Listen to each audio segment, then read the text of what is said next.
अध्यक्षाच्या खाली कमिटी केलेली आहे.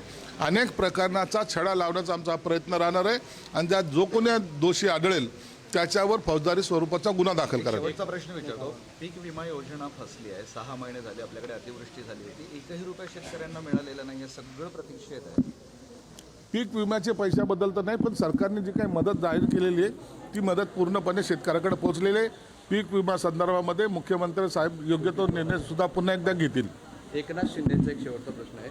एकनाथ शिंदे भाकरी फिरवण्याच्या तयारीत आहे. निवडणुकीत चांगली कामगिरी न करणाऱ्या 3-4 मंत्र्यांचे कान टोचले आहेत आणि नवीन चेहऱ्यांना संधी देण्याची देखील चर्चा आहे. एकनाथ शिंदे साहेबांचा तो अधिकार आहे. एकनाथ शिंदे साहेबांनी काय निर्णय घ्यावा हे आमच्यासारखे कोणी सांगू शकणार नाहीत. त्यांना जो निर्णय घ्यायचा असेल ते घेण्यासाठी ते पक्षाचे मुख्य नेते असल्यामुळे सर्व अधिकार त्यांना आहेत. आणि एखाद्या पक्षामध्ये एखादा निर्णय जर घ्यायचा असेल तर त्याच्यासाठी कोणतेही बंधनं नसतात.